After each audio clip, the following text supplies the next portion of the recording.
mga ka-event, at by din na nga ako sa bayan ng Pulilio.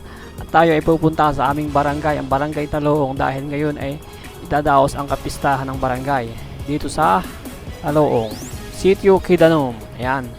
At ako nga ay nagmamadali na at talagang ako ay sobrang sabik na kung ano man ang meron diyan. Ay sabi daw yung madami diyan pusit. Talagang ako ay talaga napasubok ng yak-yak diyan. Hirit yung aking motor baga. Ay talagang ako ay gutom na rin at sa kakamadali ko din sa paggagaya kaya ako nagutom na.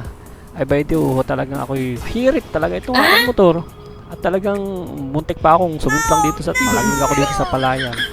At talagang iyayak-yakan ko lang at talaga ako ay excited na rin makarating agad dito sa aming kapistahan at talagang ito dinutubog nga ng mga mamimista.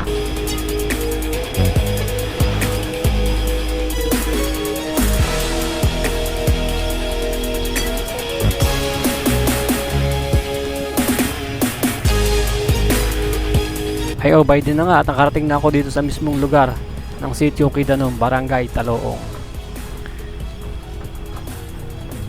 Ay traffic!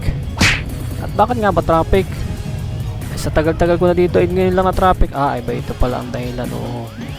At itong mga banda na ito ay nananapat sa mga bahay-bahay, kaya pala nag-traffic. Ay siya ay pistay, kaya ganayon. Hala, tira!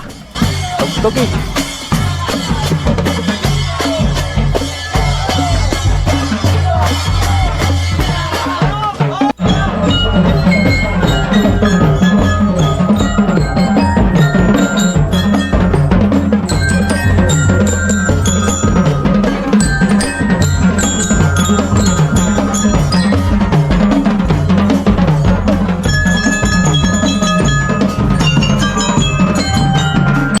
Karating na rin ako dito sa bahay namin. At pagkarating ko sa bahay namin, dumiretso agad ako dito sa event nitong pinsan ko. Kasama rin dito yung kapatid ko.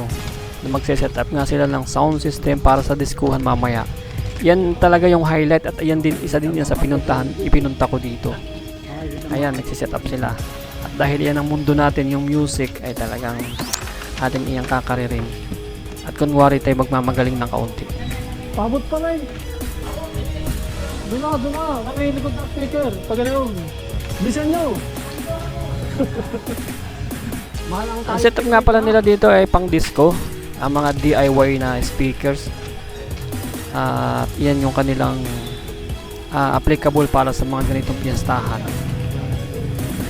So yan, sila ay nagsiset up na rin ng mga ilaw.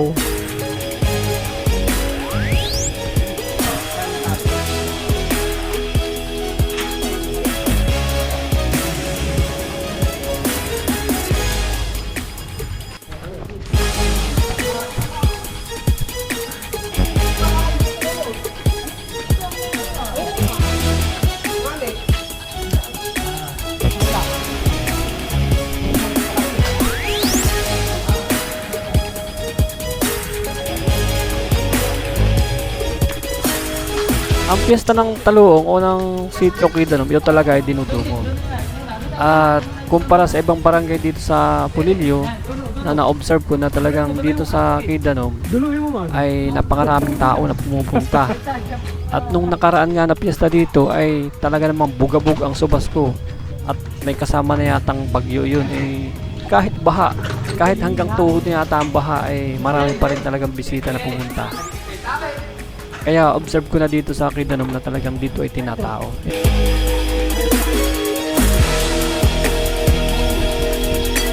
At yan nga pala si Atot. Yan siya yung namamahala ng pag-set up ng audio. Yung kabuuan ng audio, siya nagsiset up. Sila din yung may-ari nitong sound system na ito. Naghahambugan kami ng kaunti para naman daw siya ganahan sa pag-set up. Dinahay mo!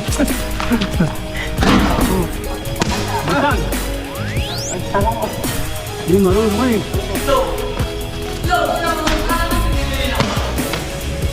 Aba, yung nagbigay ng 20 million.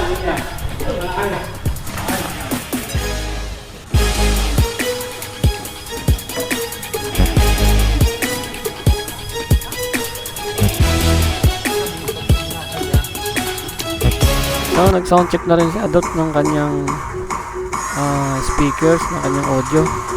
Ayan, yung ulan na yan ay ano lamang yan, baliwala yan. Kahit maghapon yung ulan, kahit bumahayan, talagang tatauin pa rin natin yan. Hindi ko alam kung bakit. Basta, subok na yan. And sound check.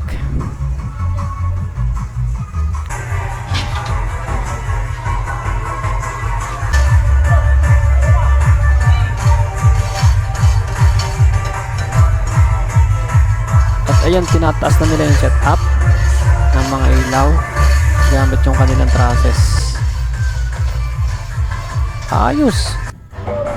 Chin block lang.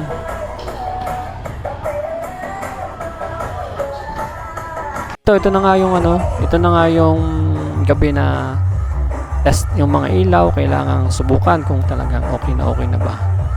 At meron na rin mga sumasayo pero maaga pa eh. Siguro mga 8 PM pa lang ito eh. Pasadahan natin yung mga processor at saka yung mga power amplifier nila dito na sinet up. So ito nga pala ang Ritual Light and Sound na nakadestino dito sa Barangay Taloong, Sitio Quidanom. Prioridad dito ang diskuhan at saka kahit anong okasyon ay pwede naman. So ayan, yan yung kanilang light setup na tinitesting nila. Pero may mga sumasayaw na. At pati na rin yung audio ay tinitest na rin nila kung talaga bang yumayabog.